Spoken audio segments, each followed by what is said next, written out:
Welcome, everybody. This is the Couples Academy Show, and I'm Danielle. And I'm Hasani. And we're really excited to be with you today. It has been a while, hasn't it? Some time. Have you missed being on air and showing up? And I know you like to talk. You like to talk. We like to talk. We love I like talking to you. Being here with you guys. It's been quite some time, but we're back. We're excited about it because there's so much to talk about. Yeah. So, this is going to be a really interesting show. We're going to be talking about resilience today, and we're going to share with you some personal things, and we're going to share with you some powerful things that we think will really make a strong impact in your life if you're able to embrace it. And it's interesting right now. It just seems like there's a climate of people there's a climate that has people going through some really tough things. Yeah. And for sure. You probably can resonate with that yourself, because I don't think it's a coincidence. I think that, certain things happen in certain seasons. And if we embrace the storm and we ride that wave well, we can come out on top. So we want to just share with you some personal things that we've been going through and kind of maybe empower you and encourage you to persevere through what it is that you're going through. So you want to start with how, like the storm, the stormy weather that we have encountered? The most recent situation? I mean, you could go ahead and start with COVID. I think we had shared that. Yeah. So, a couple months ago, here we are right in the middle of a love challenge, and boom, it seems like when you're off to doing something that's powerful and impactful, there's always going to be this resistance that comes against you, right? So resistance is like a predictable force that tries to get in the way to keep you from fulfilling purpose. And we got hit with COVID. We got hit with COVID and we were both down. Now, many of you from around the world who are watching us, what that was like during the pandemic. It was a lot of fear, right? People were really getting sick. And so this wasn't as bad as experiences that we've had in the past, but it does knock you off of your path temporarily.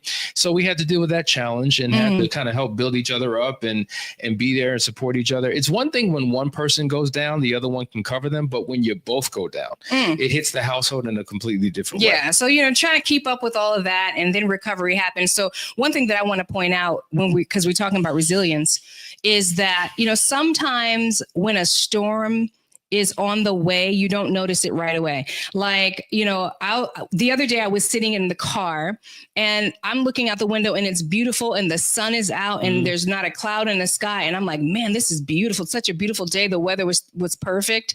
And then I heard thundering and it was like lightning sound. Like I heard, and I'm like, what in the world? This is so weird. I was talking to somebody. I showed them the sky. I'm like, how am I hearing thunder rumbling in the sky, but I'm looking at a beautiful sunny sky?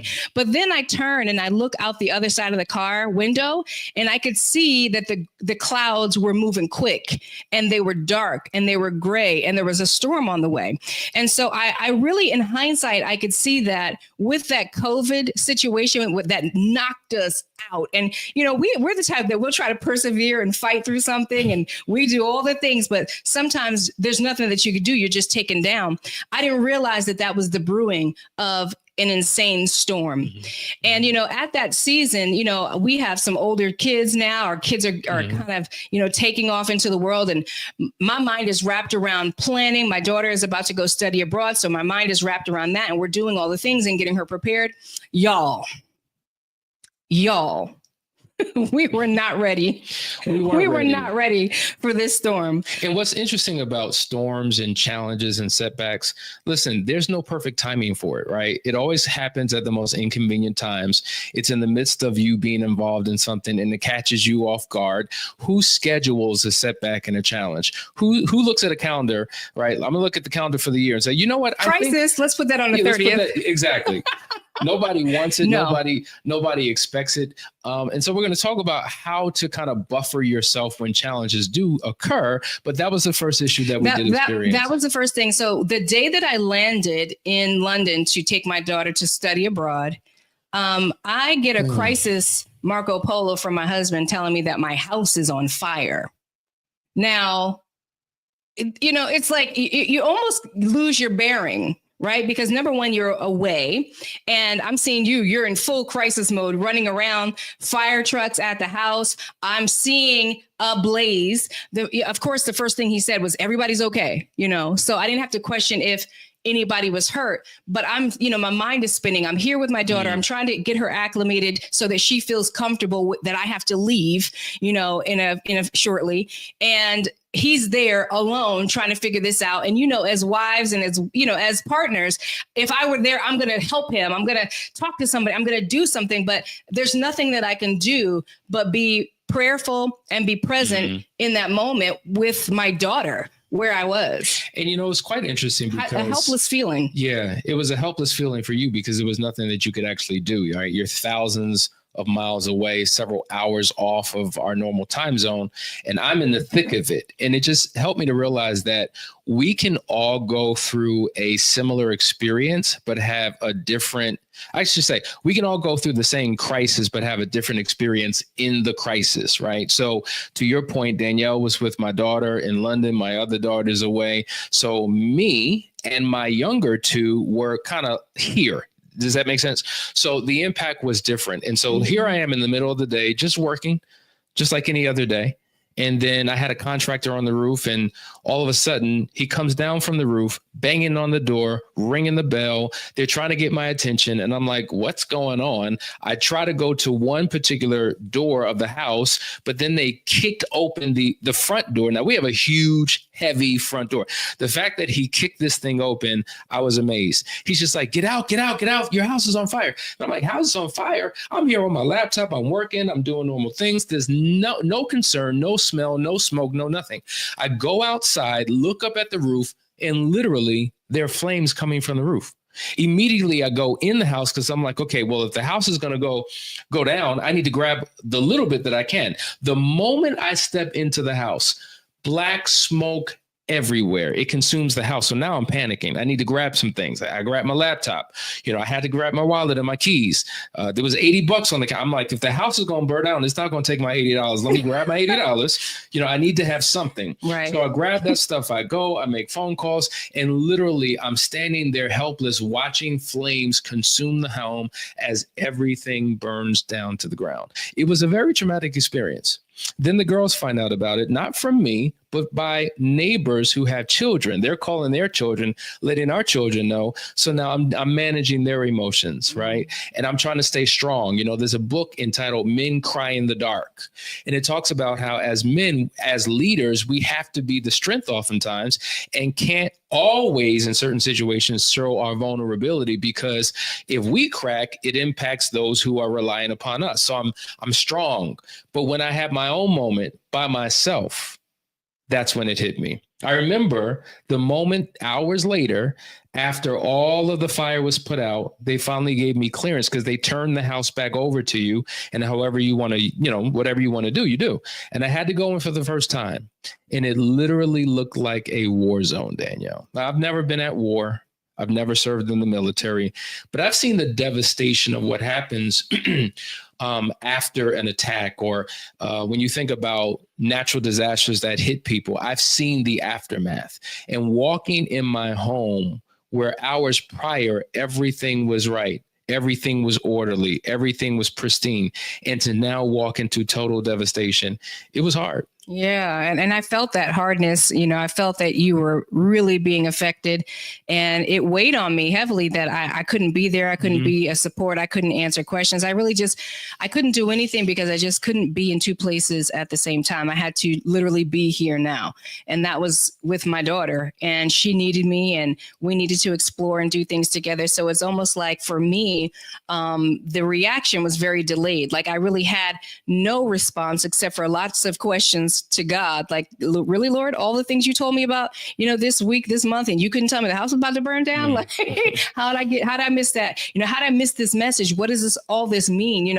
And just kind of trying to, bring it back to, okay, let me be here now. Let me make sure that I'm present for Maddie and all of that. And let me, even with my kids, I'm separated from my youngest kids, checking in with them, making sure their hearts are okay. And there was a lot of, displacement going on where they had to stay at this hotel and then the next hotel, because of course insurance does things methodically. There's a process to it. So, it's not that you get what you want when you want it, or they do things based on what you want. It's really based on their timing. It's a marathon. And it is a marathon and not a race. And so for me, I had 2 weeks because this news came the day that I got there. So it was 2 weeks that I had to, process from a distance and check in from a distance, and lots of things were happening. And so for me, when I came home, I think that's really where it hit me, because I never came home. Right. Like I actually never went back home except for to see the devastation, to check in and to look and see what had happened actually. And thankfully, the house didn't exactly burn all the way down, but half of the house was destroyed either by fire, water, or smoke. And so that has been kind of like the thing that hit hard, and where the dust was settling, and where we were able to sit back and say, okay, now that the dust is settling, let's really actually look into what all this means and what all this could mean if we decide to live in the present. And you know how oftentimes when crisis happens or something happens, it's hindsight that's 2020, right? And so when you're looking back on a circumstance, you're always wishing or thinking, man, if I had it to do over again, I would do it this way. I would think this way. I would behave that way, pray this way, whatever the case may be. And so, we just decided together, because we operate as one, was that we wanted to move through this situation and exercise what we know, not what necessarily we can see. And I think that is a huge game changer when you recognize, okay, I may not be able to fully see where this is going, but if I pay attention to the breadcrumbs, because there's a lot of breadcrumbs, there's a lot of breadcrumbs in this story where we can see the hand of God all over this situation. We're going to actually embrace this storm, and we're going to ride it strong and right, and make sure that we come out on top. And let's pause right there, because what you just said is critical. In the midst of the chaos, in the midst of the disaster, the loss, we can see the hand of God. It reminds me of a quote that says, if you change the way you look at a thing, the thing that you look at changes. Because oftentimes when people go through situations, it affects them in such a way where all they do is think negatively, and it pulls out the worst of their emotions, and they have a very, I don't know. We were victims to a fire, but we refuse to have a victim mindset, right? So changing the perspective and looking at the silver lining and thinking about the lessons that we can learn from this experience is critically important, because here's the reality. When you see crisis on the news, right, it may consume the news for a couple of hours, couple of days, but then it goes away. There's the next news cycle. But those who have experienced the crisis in that moment, there's the residue of it. There's a long journey ahead, and you have to be resilient to get through it. When I think about our clients who've experienced loss to fire or loss to flood or loss to all types of things, they get all of the attention, all of the support, but after a couple of days, couple of weeks, life goes back to normal for everybody else, but they're still in the thick of it. So it requires having the right mindset, heart set, in order to get through this thing. And so that's what we're talking about. When you experience a setback, it can be a setup for a comeback if you have the resilience, the mindset, and everything that you need to get you through this. So true. And it was Lena Horne that said, it's not the load that kills you, but the way that you carry the load, which makes so much sense. Because you know how, like, when you're lifting or moving furniture, they say, bend those knees. Yes. You don't want to hurt your back. Right. That's a and fact. So it's a load, but we all have a decision to make. And resilience is something that can be developed in anybody, but you also have to be a willing participant in your resilience. In other words, I could cave in, quit, and say, you know what, I can't take this anymore. I could just completely lose it. And some people do, but when you decide to get up, when you tap into your grit, a book that is really great that you might want to look at, it's called Grit by Angela Duckworth. And she talks about how,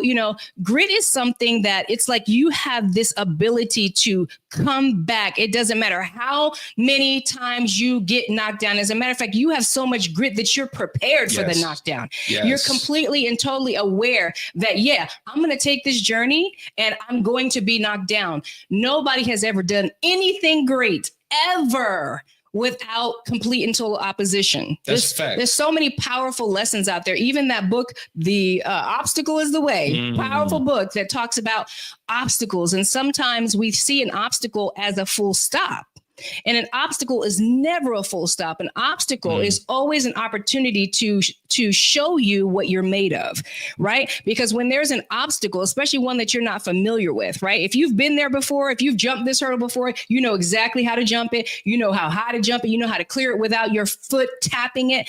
But if this is a new obstacle and you've never cleared it before, it forces you to tap into your creative abilities to overcome this next obstacle. That's grit, right? It's the ability to see an opportunity beyond whatever you're going through, beyond what other people are saying, beyond whatever fears come with whatever the obstacle is, and be able to see an opportunity all the way down at the end of there that you are willing to face every obstacle to get to. And this is why I eat grits, because you are what you eat. Really? I had to say that.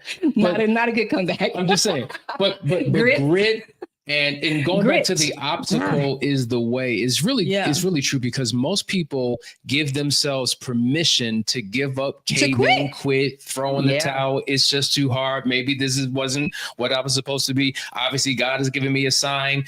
And so the reality is, no. It's not an obstacle in your way. The obstacle is the way. It is what you have to experience in order to get to the other side. This is why they say it's lonely at the top, because most people, when they experience turbulence, when they experience setbacks and challenges, they leave, they drop, they give up. But it was those that have something internally within them that fight through it and overcome it. I want to give a definition for resilience. We're about to go into some critical steps, but let's foundationally understand what resilience actually is. By definition, resilience is the ability to adapt and bounce back from adversity, challenges, or difficult situations. It involves maintaining mental strength, emotional stability, and a positive outlook, even when facing stress, setbacks, and failures. Resilient individuals are able to cope with hardships, learn from them, and continue moving forward with a sense of hope and perseverance. That's a comprehensive definition. Super powerful. That we have to be reminded of when we face challenges. Right. And we all will face challenges. That's definitely going to happen. And one thing that I think is interesting is that these challenges that we face, they are there and they're designed to toughen us, because the truth is that comfort can make you soft. Comfort actually can weaken your spiritual muscles. And I can say that, for a while I've been saying, okay, things have been really smoothly going real smooth. Where's the obstacle? Where's the opposition? I was like looking out for it after a while. Did you bring this fire? No, I didn't bring it. But I was thinking like, man, things are, is everything all right? Because, we know what it is, if you know, okay. And so I'm like, all right, where's the fire? So to speak, Where's the problem? Where's the obstacle? There hadn't really been one. But oftentimes, especially Christians, we tend to think that as Christians, we're not supposed to experience any hardship. And the Bible is super clear that that is absolutely not true. And so this scripture I want to read is in Romans 5:3-5. And it says, we glory in tribulations also, knowing that tribulation worketh patience, and patience experience, and experience hope. And so, the tribulations that we face, how we face them, it makes all the difference. And if we do it well, I think about even with Job, what was going on with Job and how he was going through so many trials, and it seemed like his whole world was falling apart around him. Even his wife couldn't take it anymore. And she got to the point where she was just like, just curse God and die. Yeah. Right. Yeah. But if we don't, if we don't curse God, if we recognize, okay, what is it that you're trying to get out of me? And what is it that you're trying to get in me? What territory is it that you want me to take on next? That right now I need to go through this trial to prepare me for what I'm about to step into next. Think about the children in the wilderness.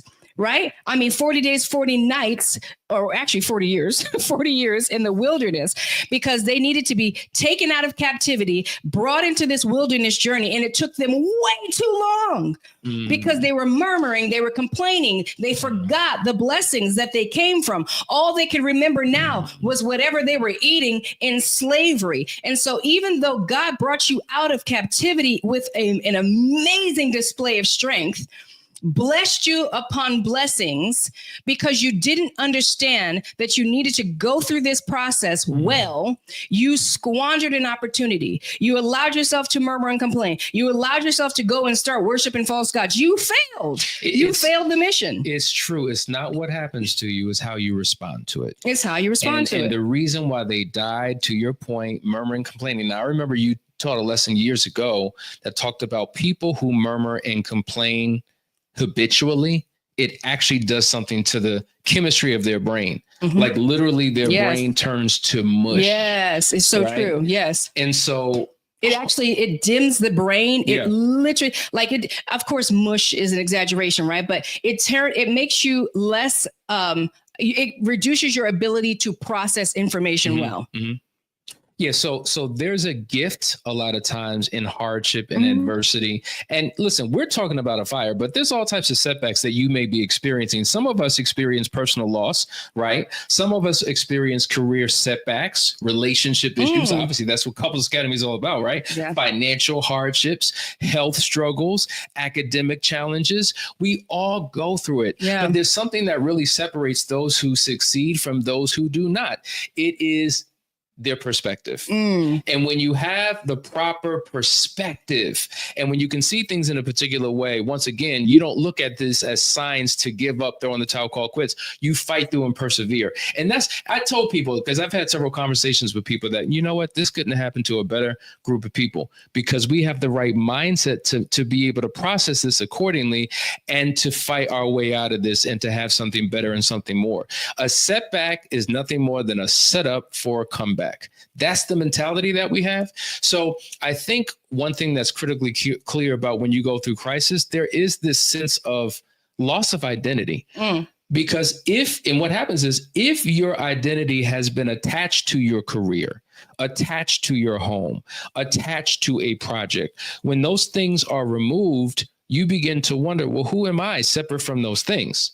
So even though there's a loss of your identity because it was attached to those things, it's a great opportunity to discover another side of yourself. I think you said it earlier, like you really determine who you're really made of when you go through situations. So things that were lying dormant within you now begin to be birthed or rebirthed through your comeback season. And I think 100%. And I think if you think about this yourself, if you look at your own story, you will find that there are moments where something happened and you thought it was just the grand setback. Like, this is it. Oh my God, I can't believe it. You lost that job. And then you losing that job was the thing that caused you to start a new business. And you started that business and you began to thrive in the thing that you've always wanted to do, or whatever the loss. You know, we're talking about a fire here, but as Hasani mentioned, there's so many losses or things that can happen. You lost that relationship. You know, you thought that relationship was going to be it, but it actually made room for the true relationship that God had designed for you. Whatever the situation is, if you're losing things in a fire, if you're losing relationships with people, if you're losing what you think is an opportunity, I want you to start to shift that thinking and understand that your steps are ordered by the Lord. If you're the righteous, the Bible says that the steps of the righteous are ordered by the Lord. And so we should all be able to have that confidence so that when things blindside us, because let's be real, that's life. Yeah. Like life throws curve balls, life throws speed balls and all kinds of things that you can't catch, or that if you caught it, it'll hit you and knock you to the floor. Right. But when you know who you are and whose you are, you have a different perspective on this. You can sit back and you can actually be blessed by the situation. So there are 3 things that I want to point out to you. And I want y'all to get your notebook out because I want you to be aware that there's an opportunity in every setback that you experience if you will just be brave enough to embrace it. And there are many out here that everybody, I shouldn't just say many, everybody is going to go through something. Yes. And let me just say, everybody has gone through something. Facts. So don't think that box has been checked in your life, right? I don't care if it was you that had a fire last year, or we know there was many crises. We just had so many people that lost their homes and they didn't have insurance. Okay. So there's that. And then you had people who had floods, and there were people that had all kinds of situations. And many of us were like, whoo, dodge that bullet, right? But guess what? Crisis can meet you anywhere you're at, because what the enemy meant for evil, the Lord is always going to use it for good. for those who love the Lord. All right. So I want you to keep that in mind. And I don't care what the situation is. I know that our audience is couples mostly. And so I want you to even apply this in your relationship, in your marriage, whatever marital issues that you're going through. You can recognize that, okay, what is it that I need to get out of this? What are you trying to show me? And listen and ride this storm well. Okay. So number one, clarity of purpose.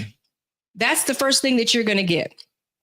Because after the dust settles, as Hasani had mentioned earlier, in the beginning, it's like, oh my God, all the calls. And listen, let me just say thank you to all the concerns, all the calls, all the heartfelt gifts and just constant texts and check-ins and all the things from our clients, from our friends, from our family. Thank you. Okay. But as Hasani says, after a while, people go back to normal. Yeah. I mean, that's just how it is, And so you're left in the rubble of it all. You're left putting all the pieces back together. It's you. And so in the rubble, when you're sitting there, how people say God will give you beauty for ashes. When you're sitting in those ashes, no pun intended, trying to put things together, oftentimes there's so much clarity in the honesty of everything's gone. So much clarity in that. When you're at ground zero, the only thing you can do is look up. Yeah. That's why ground zero, for those who understand struggle, for those who are made of grit and resilience, you understand that when you've lost everything or something like significant, when you've lost that, the fear of losing that is gone. This is why you'll see people who have lost things and then you're like, how did they lose everything last year, but they rebuilt it this year? It's because they've got grit. It's because they've built resilience. It's because they understand that life is cyclical and God shows you the process in everything that he does. Winter, summer, spring, and fall. There's got to be a death in order for something to bloom in the spring. So instead of looking at your loss as it's dead and gone, look at it. Okay, this has died and gone, making room for the spring and the bloom.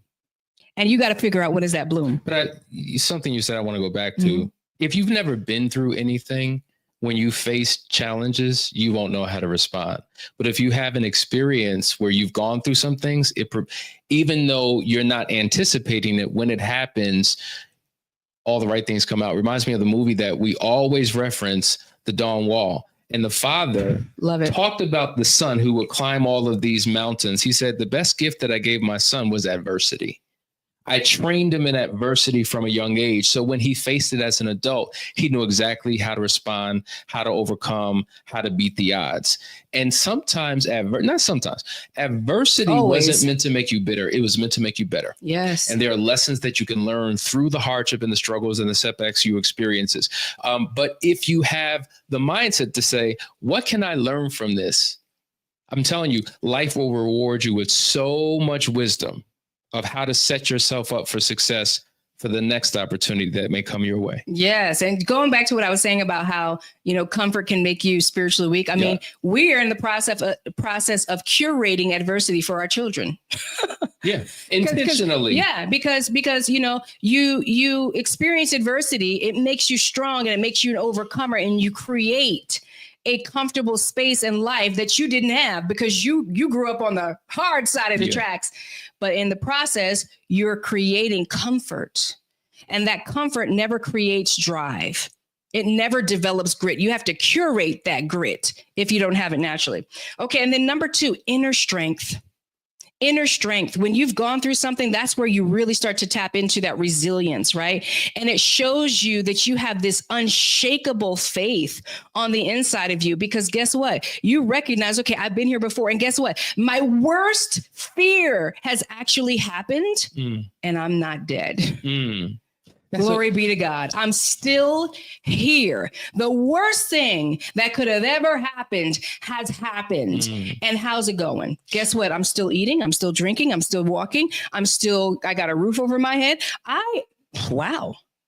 okay. So this is interesting, because over the last couple of weeks, I've actually had conversations with the girls, and I said, what's the worst? Like when they would say, oh, I don't want to do that. I'm like, well, what's the worst thing that can happen? Let's plan it out. Let's think it out. What is the absolute worst thing that can happen? Well, the worst thing that can happen is, right. And I would go through these exercises. And I said, well, if you experience the worst thing, is that really the worst thing? I said, the worst thing that could ever happen for me would be hell, eternal damnation. Right. Anything separate from that, we can make it through and overcome. So that whole idea of, wow, the worst thing happened and I'm still breathing and I'm still functioning and I can still, like, that's what I'm saying. That's a part of the mental preparation that you need to have so that when opposition does come, when challenges come, you can bounce back. Yeah. It doesn't have to have you flat on your back. Yeah, you know that you can still survive and thrive. You know, it's something about it that makes you tap into creativity, right? Like you start to think differently when you're forced to think differently. You start to have to operate outside of the box. Things that would matter before just don't matter, you know? And so you start to realize, man, like I was slowing down. I need to pick up the pace because there's so much more in this than what was maybe comfortable and seemed like that was it. Facts. And so sometimes here's another thing before I'm gonna give you another point before I give you the last point, which leads to the last point. And that is that comfort makes you so comfortable that sometimes you feel like no reason to reach. I'm good. No reason to grow. Not even thinking about a next level or how to serve more or help more or be, more of an integral part of anything. No need to check in with God to see what else can I be doing, God? Because guess what? Obviously, I'm blessed in where I'm at and what I'm doing. No need to check in there. Why? Because you're comfortable. Yes. And so sometimes, y'all, God, when you are comfortable, right? God will shake it up. He'll allow the shake up to happen. He will shake you right on out of your nest, just like a good mama bird does, and force you to flap your wings hard. Yes. Okay. And you know why they have to flap their wings so hard? It's because they've never exercised them before. They have not developed those muscles in the wings before. So the wings are weak. And so sometimes he'll put you in a circumstance where you got to flap those wings so hard and develop those muscles or you're going to die. You know, Danielle, this whole comfortable thing is really a trap, right? Yes. And so in our Irreplaceable Husbands Mastery Program, we're talking about voluntary discomfort. Yep. The whole idea of, you know what, I am comfortable. I'm enjoying the luxuries of life. I'm on top of the world. But guess what? I need to possibly prepare myself for challenges to come. So I'm going to intentionally engage myself in struggle, in hardship, in difficult situations, in situations where I have to face fears, because if I can voluntarily do it, right? Do it on my own schedule. I'm building up an internal resistance. So when the unexpected, unfortunate situations of life hits me, it doesn't knock me out. And so you can tell the difference between people, as they say, the separating the men from the boys. You can tell what people are made of when crisis hits their home, because those who don't know how to function and they're panicking and they're frantic and they just feel like giving up. And we've had a lot of people that we've known who've done that. And guess what? Let me just side note, for a minute, we were both there, like the immediate shock crisis, but then we knew how to circle it back. Exactly. We knew how to reset. There's a season for it, but then get it together. Go on. Yeah. And so what I'm saying is the Stoic philosophy talks about, listen, if you are going to succeed and overcome challenges in your life, create challenges. There's a reason why we do challenges. There's a reason why we jumped off of a building. There's a reason why I jumped out of a plane. There's a reason why I did a 100-day juice fast. We did a 30-day water fast. There's a reason why we have a husband challenge and a wife challenge. There's a reason why we do this, because if you can intentionally volunteer by experiencing certain challenges in your life, when you face challenges, you know how to bounce back. Yes. So it gives you toughness and grit and resilience and stick-to-itivism and the right mindset to overcome anything that comes your way. Yes. You face fear and realize, wow, wait a minute. what am I really scared of? What is the worst thing that can happen? And when it does, you know what to do. Yeah, those challenges is preparation. Like we're trying to prepare you for what's coming, you know? And in those challenges, oftentimes we see the weak ones and we see the strong ones. Some people can't stick to a challenge for 2 days, you know? Like if I say, okay, we're doing a 3-day water challenge, day 1, we already eaten. Like what happened, right? But you need to understand that in order for you to develop grit, resilience, you must face adversity. You must face adversities, okay? And so when you have developed yourself and that mental stick-to-itiveness, right, which is that grit, that's not enough, okay? You still need to be able to check in with God, which is the third one, which is crisis helps you deepen your connection with God and others.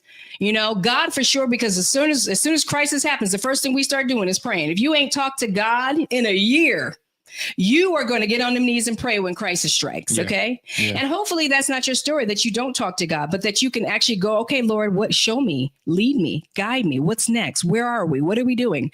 Because when crisis takes place, you're still in a blind trust walk with God. But because again, you know who you are and whose you are, you're faithful. You can walk blindly. You don't know. You're still trying to find your way because nothing is where it's supposed to be. Right? You're in the rubble of it all. But at the end of the day, because you know him and you know his voice, another one you will not follow. Right? And you can trust the Lord to lead you to your next steps. In addition to your relationship with the Lord developing, and that's a powerful gift through adversity. You know things that you didn't know. I think about that first time we moved to Costa Rica, how our relationship with God, I know we're not going down all them stories, read the book, but our relationship with God just soared like another level because you know who you can rely on. But then those relationships, right? And you know who those people are too. What ends up happening during crisis is that those genuine relationships, they seem to step forward. Like those people that are really for you lean in, and those people that are not, they go away. Facts. And so it brings so much clarity about what are my next steps. Sometimes crisis comes to do a mass shedding. We're shedding off the old and in preparing for the new. And that is something that you see so much in life with the animal kingdom and nature. Yeah. You have to make room for what is coming by shedding off the old. It's interesting when I've known people who are atheists and agnostics that found God in the midst of their crisis. So true. Right. It seems like when I'm in the hole and there's bullets flying, the first thing I'm calling on is God, if you are real, if you're out there, if you're out there. Right. And so I remember a mentor telling me many years ago, early in my 20s, he said, Hasani, you've done some things, but your wisdom has taken you as far as you can go. You now have to tap into the wisdom of someone else or something else. When I think about God, who's the all-knowing, all-seeing, all everything, there are limitations in our humanity. There's only so much that we know, only so much we can do. But when you have a relationship with God and you hear the voice of the Father speaking to you, it gives you what is called a gargantuan competitive advantage in the world. Because you're tapping into wisdom that allows you to know how to navigate through the challenges of life. And so rather than spending thousands of dollars and thousands of hours and making mistakes and errors and all of that, you can remove all of that by tapping into a relationship with your God. So meeting God in the midst of the crisis, not that we should be crisis Christians, right? We only come to him in the midst of crisis, but if we have a true relationship with him, when we face crisis, we know that he's there for us and he will guide us. That's why you said earlier, the steps of a righteous man are ordered by the Lord. Lord, I don't know what to do. I don't know where to go. Order my steps.